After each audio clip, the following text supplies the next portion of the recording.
Olá, sejam bem-vindos à atividade do URGS Portas Abertas 2021.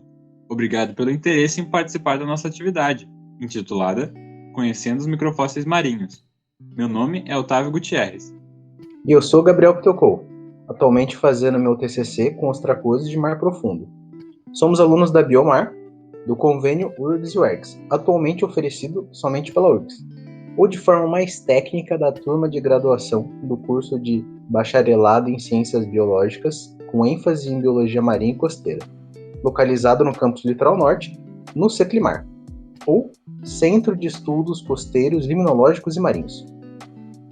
Essa atividade ela foi idealizada por nós, alunos da turma de 2021, da disciplina de microfósseis aplicados aos estudos paleoceanográficos da URGS, e contou com a orientação do professor Cristianini Trecasto Berger. Essa atividade terá um pequeno questionário avaliativo no final do vídeo, e através dele queremos saber como é que foi a experiência de vocês, o que vocês aprenderam. E no vídeo vamos abordar os seguintes temas: o que são os microfósseis marinhos, qual a importância dos microfósseis para a paleoceanografia. Vamos focar em dois grupos de microfósseis marinhos, os radiolários e ostracoides, abordando as principais características dos dois grupos e suas aplicações à paleoceanografia. Então vamos lá? Vamos! Então, o que são os microfósseis? Os microfósseis, como o próprio nome já sugere, são fósseis de tamanho microscópio. Mas o que são esses fósseis? Bom, de acordo com a definição do livro Microfossils, dos autores Armstrong e Brazier, publicado em 2005, se a gente pegar um pouco de sedimento oceânico e olhar através das lentes de um microscópio, a gente vai ter uma enorme variedade de conchas minúsculas, com diferentes formatos que podem lembrar pequenos trombones, pequenas petecas, pequenas peneiras de jardim, pequenas bolas de futebol, pequenas naves espaciais e pequenas lanternas chinesas. Variando muito, alguns possuem um brilho vítreo, outros são brancos, outros com cores mais rosáceas.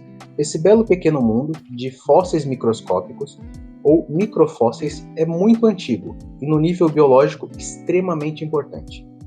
Qualquer organismo morto vulnerável aos processos naturais de sedimentação e erosão podem ser chamados fósseis, independente da forma com que foi preservado ou se foi um fóssil mais recente. Por exemplo, se ele é um fóssil de âmbar ou se é um fóssil que foi soterrado. É comum dividir esse mundo fóssil em macrofósseis maiores e microfósseis menores, cada um com seu próprio método de coleta e preparação e estudo. Conforme Caminha e Leite descrevem no artigo intitulado Microfósseis, pequenos organismos que geram grandes informações sobre o passado, de 2015, o tamanho varia conforme o grupo estudado, podendo ser de alguns milésimos de milímetros ou a poucos centímetros. E para observá-los é necessário o uso de equipamentos como microscópios e lupas que ampliam o tamanho original, que pode ser em 10, 100 ou até 2.000 vezes. Normalmente o material é coletado em testemunhas, cuja rocha ou sedimentos são degradados, lavados sob uma peneira muito fina, normalmente a malha 0,062 mm, e posteriormente triada em estereomicroscópio com a utilização de um pincel 00. O estudo dos microfósseis é apropriadamente denominado micropaleontologia.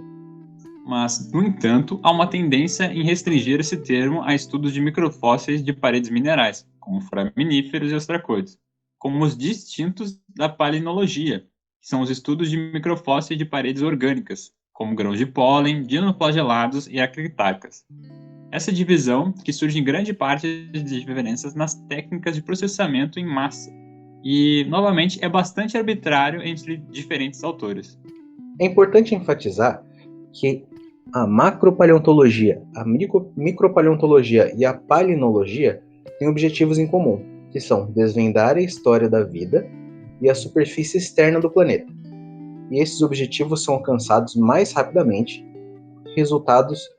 com resultados melhores quando ao estudo em conjunto, ou seja, utilizando mais de um tipo de microfóssil para conseguir um resultado mais viável. Além disso, os microfósseis eles podem ser tanto um organismo inteiro quanto parte deles, como por exemplo carapaças ou placas que se preservaram ao longo de processos geológicos. E os que formam carapaça são separados pelo tipo de composição química, podendo ser carbonáticos, onde a carapaça é formada por carbono e oxigênio associado a um outro elemento, principalmente ao cálcio, ou silicosos, que são compostos por elementos de silício e oxigênio. O estudo dos microfósseis. A maioria dos sedimentos marinhos contém microfósseis. O tipo depende em grande parte da idade original, ambiente de deposição e da história do soterramento do sedimento. Na sua forma mais abundante, como por exemplo em areias de Recife, 10 centímetros cúbicos de sedimentos podem render até 10.000 indivíduos e mais de 300 espécies. Por implicação, o número de nichos ecológicos e gêneros biológicos representados podem se estender a centenas e a amostra pode representar milhares, se não centenas de milhares, de acúmulo de espécies. Em contraste aos macrofósseis, de uma amostra tão pequena, são improváveis que excedam algumas dezenas de espécies ou gêneros, porque os microfósseis tão pequenos e abundantes, principalmente menos de 1 milímetro, eles podem ser recuperados de pequenas amostras. Portanto, quando um geólogo deseja saber a idade de uma rocha ou a salinidade e profundidade da água sobre a amostra, os microfósseis podem fornecer ótimas respostas. Exploração petrolífera, programas de perfuração em alto mar, mineração são exemplos de atividades que utilizam dados provenientes de microfósseis. Essas aplicabilidades da micropaleontologia, sem dúvida, têm sido um grande incentivo para investir em inúmeras pesquisas. Há um lado filosófico e sociológico do assunto. Contudo, nossa compreensão sobre o desenvolvimento e estabilidade dos atuais sistemas oceânicos tem muito a aprender com os microfósseis, especialmente porque muitos grupos ocuparam lugares próximos de base distrotrófica. E estudos sobre a evolução biológica não podem ignorar registros fósseis de microfósseis, pois contém uma riqueza enorme de exemplos. A importância de compreender microfósseis é ainda aumentada por descobertas em rochas do pré-cambriano. Microfósseis fornecem algumas das principais evidências de evolução orgânica através de mais de 3/4 da história da vida da Terra. Além disso, possivelmente poderiam auxiliar na ciência na busca de vida em outros planetas. Porque, se eles são facilmente fossilizados aqui, provavelmente isso é uma regra que pode se manter em outros planetas. Mas você deve estar se perguntando, como ocorre a obtenção de dados? Uma forma de obter uma coleta de sedimentos marinhos é através do método de testemunho a pistão. O testemunho a pistão ele é um tubo longo e pesado, que é mergulhado no fundo do mar para extrair amostras de sedimento de lama. O pistão dentro do tubo permite que os cientistas capturem amostras mais longas possíveis, por volta de 30 metros de comprimento. Eles são simples em design e trazem as amostras do fundo oceânico com baixo dano ao material coletado. E como funciona um testemunho a pistão? Então, depois de ser baixado em um cabo lateral de um navio, o testemunho a pistão se aproxima do fundo do mar, precedido pelo pequeno testemunho de gravidade. Com o contato, o braço de manobra abre, enviando o testemunho do pistão em queda rápida para o fundo. Conforme o testemunho a pistão penetra no fundo do mar, o pistão interno para na superfície do sedimento. A ação do pistão cria um diferencial de pressão no topo da coluna do sedimento. Isso permite que o material macio entre no revestimento do núcleo sem rompimento. Em segundos, o processo é concluído. Como o testemunho a pistão é diferenciado de outros testemunhos? O objetivo de todos os testemunhos é extrair amostras de lama. Os testemunhos tradicionais têm um design bastante simples, um tubo longo encimado por cerca de 1 tonelada de chumbo. Testemunhos a pistão são geralmente usados em áreas com sedimentos moles, como argila. Um testemunho de gravidade é um tubo com peso que pode cair livremente na água. Eles possuem um mecanismo que funciona a pistão, que é acionado quando ele atinge o fundo. O pistão ajuda a evitar a perturbação do sedimento, possibilitando que a amostra esteja menos perturbada, o que permite um testemunho capturar a amostra do sedimento. Um selo na parte inferior do dispositivo irá reter a amostra de sedimento durante a recuperação. E quais são as vantagens de usar um testemunho a pistão? Simplesmente fazer um testemunho de gravidade mais longo não vai garantir que a recuperação da amostra seja mais longa. A ação do pistão interno permite que o sedimento macio seja capturado sem que haja uma compressão ou perturbação significativa. Isso permite aos pesquisadores e aos cientistas capturarem uma melhor amostra possível de sedimento. Quais são as desvantagens de usar um testemunho a pistão? Eles são pesados, longos e às vezes difíceis de manusear.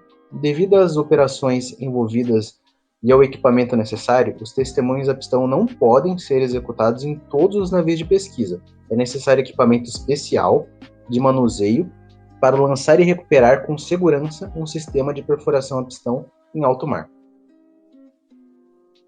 Por que os sedimentos dos oceanos são especiais? Ao extrair um sedimento do mar, especialmente, eles são muito úteis, porque ao contrário dos sedimentos terrestres, eles não são perturbados. Ninguém cavou, ninguém andou sobre eles, e ao minimizar uma perturbação, os cientistas conseguem ver imagem mais clara dos períodos específicos do tempo da Terra. Agora vamos dar uma mudadinha e ver outro método de coleta. Os box cores são testemunhos simples e confiáveis para amostras de áreas de 0,05 metros quadrados, chamado de mini, 0,1 metros quadrados, médio, e 0,25 metros quadrados, mega, ou chegando até 0,5 metros quadrados, gigantes, de sedimentos com perturbação mínima e contaminação da amostra. Seu design exclusivo de pás duplas permite a fácil acesso ao sedimento para amostragem para investigação científica subsequentes. Esse testemunho ele é muito usado para mostrar aplicações biológicas, químicas, geoquímicas, pois esse bloco ele é relativamente grande de sedimento e fornece uma amostra grande e relativamente preservada. Os testemunhos são facilmente implantados de uma plataforma de convés e podem ser baixados em um barco salva-vidas, com liberação sem carga, e é ativada após a penetração no sedimento. Essa caixa ela é fechada na parte superior e inferior por duas pás, bem ajustadas, montadas em braços articulados. E os pesos removíveis permitem que os descaraçadores sejam usados com sucesso em uma variedade de sedimentos. Por fim, temos o coletor do tipo Van Ven, que é um amostrador qualitativo para coletar amostras pouco perturbadas em fundos moles ou levemente duros, em qualquer profundidade. Consiste em duas mandíbulas de garra ligadas por uma mola. Durante a descida, as alavancas encontram-se bloqueadas e afastadas e a mandíbula aberta. Ao toque no leito oceânico, o mecanismo de bloqueio é liberado e ao puxar o pegador pelo cabo, a mandíbula se fecha, como se fosse dar uma mordida no fundo oceânico.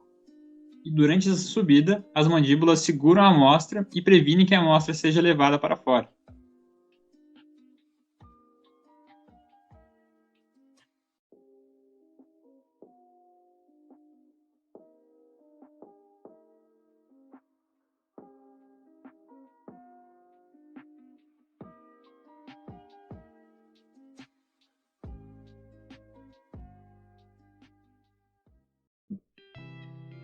Agora que você sabe um pouco mais sobre os microfósseis e seus métodos de coleta, vamos entender um pouco mais sobre os grupos de organismos que são amostrados nas coletas de microfósseis marinhos. Podemos dividir em 5 principais grupos: foraminíferos, dinoflagelados, nanofósseis calcários, ostracoides e radiolários. Os dinoflagelados surgiram pela primeira vez no Triássico e no Cretáceo houve um aumento na diversidade do grupo. Esses organismos são algas unicelulares, fotossintetizantes, sendo a maioria marinha e com presença de flagelos, e são usados como fósseis guias para períodos do Cretáceo. São preservados devido à parede interna orgânica. As pesquisas desses grupos no Brasil ganharam força por volta dos anos 1970 e 1980, devido ao avanço da exploração do petróleo no país. Atualmente, é um dos principais grupos estudados em bacias da margem continental brasileira. Os foraminíferos surgiram no Cambriano, são protistas ameboides e normalmente tem uma carapaça ou testa exterior com uma ou várias camadas compostas por sílica, carbonato de cálcio ou partículas de sedimentos aglutinadas. São geralmente aquáticos, principalmente marinhos, e a maioria das espécies vivem sobre ou dentro de sedimentos no fundo do mar, com um pequeno número de espécies pelágicas de várias profundidades. Os nanofósseis calcários são um conjunto de fósseis carbonáticos, com dimensões inferiores a 63 micrômetros. Em sua maioria, são algas unicelulares com um esqueleto externo, plantônicos e marinhos. Podendo ser abundantes por toda a zona fótica do oceano, são um dos responsáveis pela formação de extensos depósitos de rochas carbonáticas de origem biogênica, os ostracoides. O que são os ostracoides? São pequenos crustáceos, ou seja, parentes dos camarões, que possuem carapaças bivalves com composição quitinocalcítica. Aqui podemos observar a morfologia geral de um ostracoide. E um indivíduo vivente que habita cavernas. Mas há quanto tempo os ostracoides habitam o planeta? Quase um éon, ausentes apenas no Cambriano, cerca de 450 milhões de anos no planeta. Literalmente viram alguns dos oceanos nascerem. Mas o que é um éon? Do grego aion, que pode significar eterno, é a maior unidade de tempo geológico que temos. Existem diversas espécies e gêneros de ostracoides, assim como outros animais possuem diferentes adaptações, diferentes hábitos de vida, como terrestre, semiterrestre, dulcícolas, habitam água doce, e marinhos. Ostracoides marinhos. A maior parte das espécies é bentônica, ou seja, vive junto ao fundo, às vezes enterrados nele. Principais dietas. Alguns são detritivos orgânicos, herbívoros, raptoriais, ou seja, predam outros animais, inclusive pequenos filhotes ou alevinos de peixes, filtradores, liminívoros, ingerindo lama e areia, alimentando-se da matéria orgânica misturada ao sedimento, e comensais, se associando a animais como tartarugas e lagostins. Antes de mais nada, por que os ostracoides marinhos são utilizados nas pesquisas? Devido ao seu amplo registro fóssil. É o mais completo dentre todos os crustáceos. Seu tamanho e composição da carapaça facilitem muito a sua preservação. E por que ele é importante? Através dos estudos de variação de riqueza e abundância, é possível observar que os registros de algumas espécies respondem a variações de fatores como salinidade, temperatura e profundidade. Legal, mas para que isso serve na prática? Observando essa variação sensível desses animais, é possível observar máximos glaciais, mínimos glaciais e os períodos entre esses períodos. Ou seja, é possível observar que houve uma grande variação da temperatura na Terra registrada por esses fósseis. O número de espécies numa amostra pode nos dizer também algo sobre a produtividade dos oceanos na época.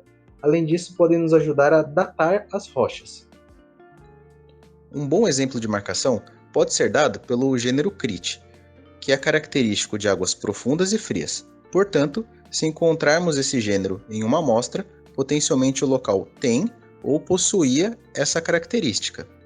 Aplicabilidades. Agora vamos para uma espécie de estudo de caso, analisando a assembleia de ostracoides. Fault e colaboradores, em 2018, detectou que podem ser utilizados para delimitar biozonas. Por exemplo, a aplicação das biozonas pode ser observada através da análise feita por Mello e colaboradores em 2019, com a assembleia de ostracoides e outros grupos fósseis. Aí entra o que comentamos, né? Quanto mais juntamos a informação de diferentes grupos, mais conseguimos uma informação mais precisa. Foi possível propor a datação mais precisa em uma amostra da bacia de Sergipe-Alagoas, no intervalo cenomaniano-turoniano, pertencente ao Cretáceo Superior. O potencial bioestratigráfico atual dos ostracoides marinhos é muito limitado ainda, como o próprio Fault e colaboradores em 2018 concluíram. Entretanto, ele ainda possui uma aplicabilidade paleoambiental muito diversa, como observado por Piovese e colaboradores em 2009.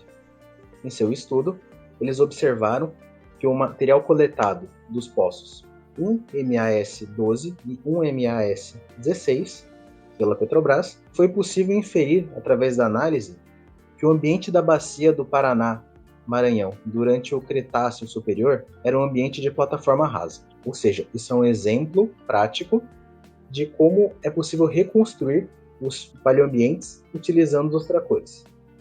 Radiolários. O que são os radiolários? Bom, os radiolários eles são protozoários plantônicos amplamente distribuídos nos oceanos modernos, cuja sua origem remonta ao período do Cambriano. O corpo do organismo é protoplasmático, ele possui uma simetria radial, em outros casos não esférica. Ele pode ser dividido em ectoplasma, que é a parte externa, que desempenha a função de respiração, digestão e movimentação da coluna d'água, e o endoplasma, que é a parte interna, responsável por funções de reprodução. Entre o ectoplasma e o endoplasma, há uma membrana capsular, a qual é uma das principais características que distingue dos outros grupos de microfósseis. Qual a composição desses organismos? Os radiolários eles apresentam um esqueleto composto por sílica amorfa. Essa composição permite que os organismos possam ser preservados em sedimentos depositados, além da zona de compensação dos carbonatos, o que facilita o uso do grupo na aplicação bioestratigráfica. A zona de compensação do carbonato, ou profundidade de compensação dos carbonatos, é a profundidade marinha onde ocorre a maior dissolução de carbonato em relação à sua formação no sedimento. Ou seja, a maior parte do carbonato precipitado até essa zona é totalmente ou parcialmente dissolvida. Os radiolários eles são importantes na manutenção do teor da sílica dos oceanos por meio da assimilação no esqueleto e depois na dissolução do esqueleto. E também desempenham um papel importante na cadeia trófica, pois há grupos bacterívoros, detritívoros, onívoros e osmotróficos. O tamanho desses organismos varia de 30 micrômetros até 2 milímetros.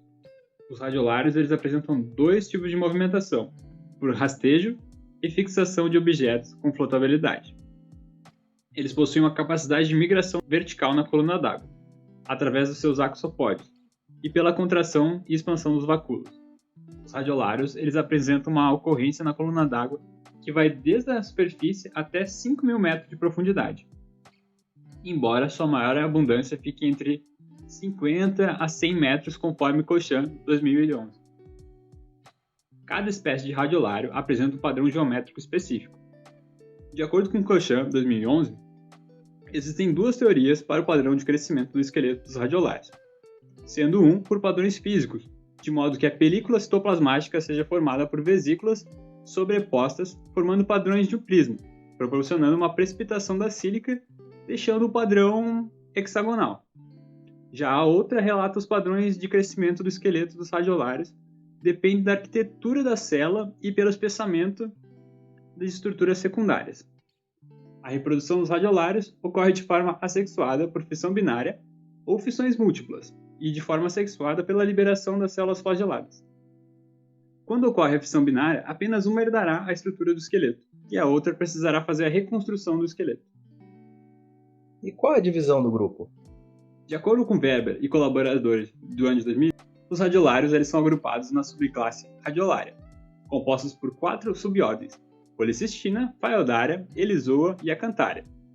Policistina reúne a maior parte das formas fósseis, e neles, espécies apresentam sua cápsula central total ou parcialmente perfurada. Já em Eliozoa, o citoplasma é dividido em endoplasma e ectoplasma, sem esqueleto ou com um esqueleto frágil. Já a Acantharea possui uma simbiose com algas, esqueleto de composição de celestina e a cápsula central com grande quantidade de poros pequenos, e não há evidência para registro fóssil desse grupo. Phaeodarea apresenta a cápsula central perfurada com 3 poros, não possui simbiose e é mais abundante no Neógeno e Quaternário do que no Paleógeno. E qual é o registro fóssil?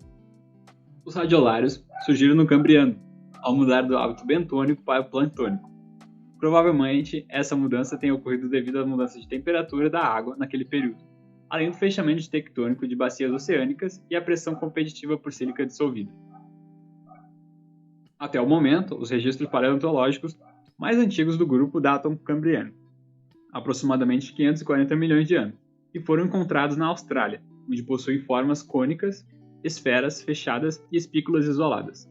Os grupos que apresentam registro fóssil desse período são Archaeotachynidae, com espículas e esferas preservadas, e Paleospiculomidae, com espículas preservadas referentes ao Cambriano Médio.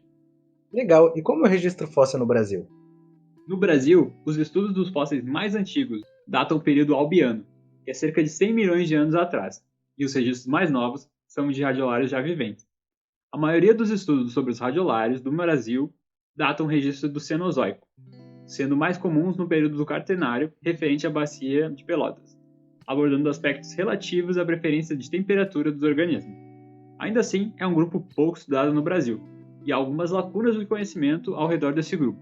Uma delas é a ocorrência do registro fóssil de radiolários em faces sedimentares que são de origem continental. Dessa forma, novos estudos são necessários sobre os radiolários para aumentar o conhecimento a respeito do grupo e dos aspectos geológicos.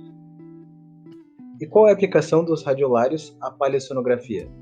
Os radiolários são utilizados em diferentes áreas da geociência, devido às suas preferências paleoecológicas, bem como suas características de composição silicose, permitindo a preservação abaixo da zona de compensação da calcita. Através dos radiolários, é possível identificar os períodos com maior ou menor dominância de correntes oceânicas de diferentes latitudes de uma bacia sedimentar. A abundância e composição desse grupo pode ser usada para estimar a paleotemperatura das massas de águas oceânicas superficiais e indicar zonas de produtividade biológica, através da abundância, diversidade de espécies e dominância latitudinal das espécies de radiolários nos oceanos. Os radiolários são um dos grupos que permitem representar com maior sensibilidade reconstruções paleoceanográficas, devido à sua deposição abaixo da zona de compensação de carbono. De acordo com Carter e Hagar, 2016, os radiolários ajudam a entender processos tectônicos nas bacias oceânicas, que tornam o grupo dos radiolários extremamente importantes para a paleoceanografia. Estudos estratigráficos apontando mudanças nas assembleias de radiolários há cerca de 3,5 milhões de anos no Atlântico deram suporte inicial para as hipóteses de expansão do fundo do mar e fechamento do istmo no Panamá. Bom, obrigado por ter assistido o vídeo. Deixe um comentário se você gostou, se continuou até aqui. E nossas referências, nossas fontes estarão disponíveis aqui na descrição deste vídeo. É isso aí, um abraço. Abraço e obrigado.